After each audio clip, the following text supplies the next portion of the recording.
Okay, so let's have a think about what leadership actually is. Now, there's a lot of really good quotes out there. I've written some down in front of me from various leaders who say different things about what leadership is. And after many years of hearing many different leaders describe leadership, I don't think, first of all, that there's any one definition that really covers everything, because leadership is different to each person. There's no one way to lead, and there's no one style. And there are styles of lead, many styles of leadership, because there's different types of leaders, different types of people, that really nails it down, or is always the best type of leadership for every situation. And therefore, that's why some leaders are better than others in different situations. You often see a lot of people talking about the leadership of soldiers, and people who served in the armed forces or in resistance forces or fought in war, really.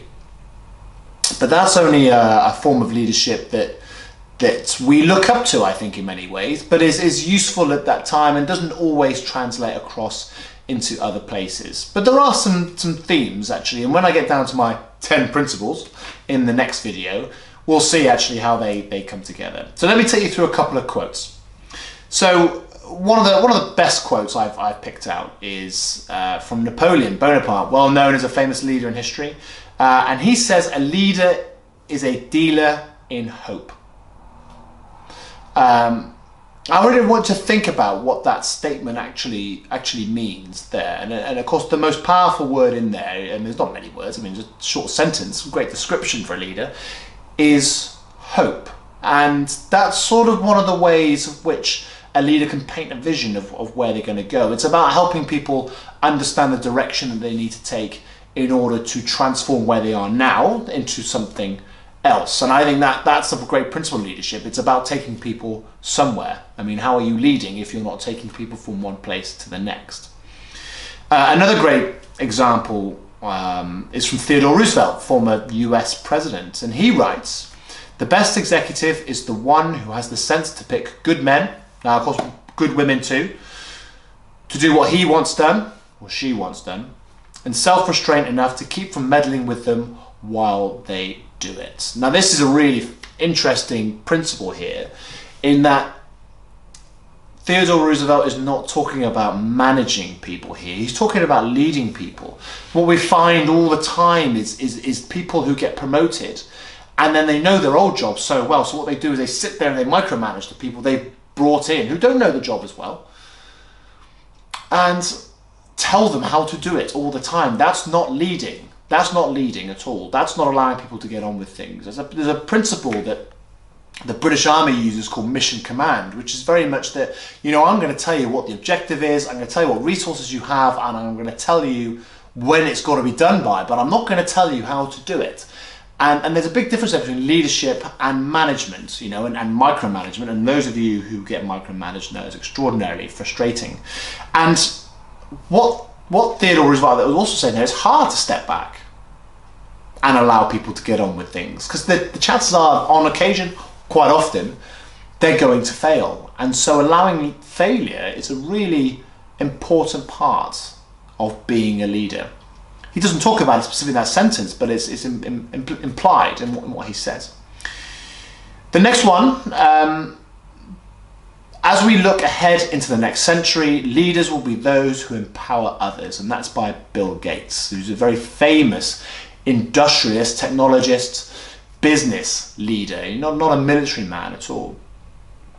But Bill Gates has really led us into the 21st century after creating Microsoft, and as being a leader in showing where the world can go next. He's a visionary. He paints a picture of the future and guides people towards it and helps show them where to go. And many other sort of technologists do that as well. Elon Musk, of course, is a great visionary.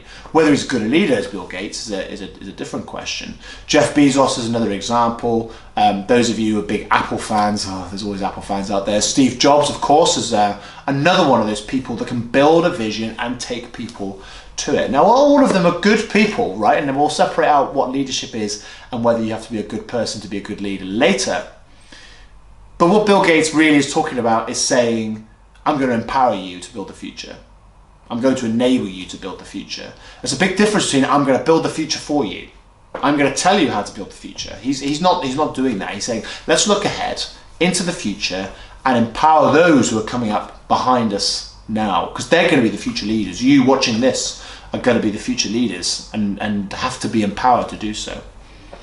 The fourth one, another Roosevelt, by Eleanor Roosevelt, and I think this is quite important actually, because when you're a leader for a reason. You know, you have to lead with your ideas and your beliefs, and you have to believe in what you're doing.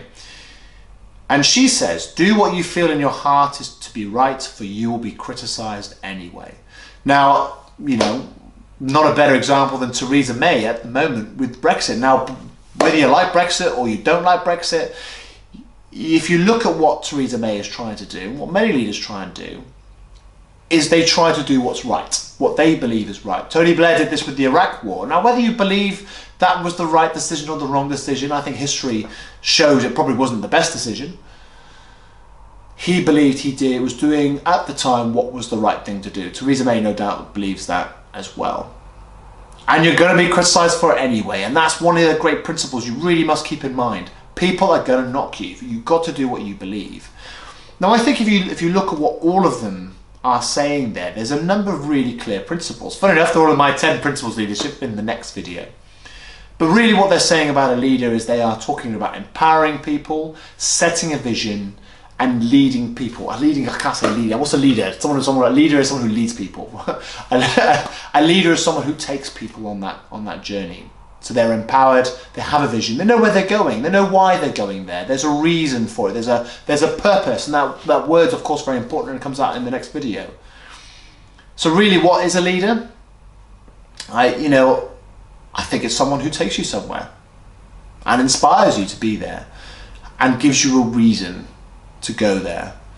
And I think if you keep it that simple, being a leader really can apply to so many different situations. You notice none of these about appointed. No one is appointed. You're the chief executive, so now you're a leader. No, you're in a leadership position, but you're not necessarily a leader. And none of those people have said, when you're in power, you're a leader. Now, that's something to keep in mind. You don't have to be the top of the tree, you don't have to be in charge of people. You just have to be applying these principles of leadership in order to lead. And we'll talk about principles in the next video.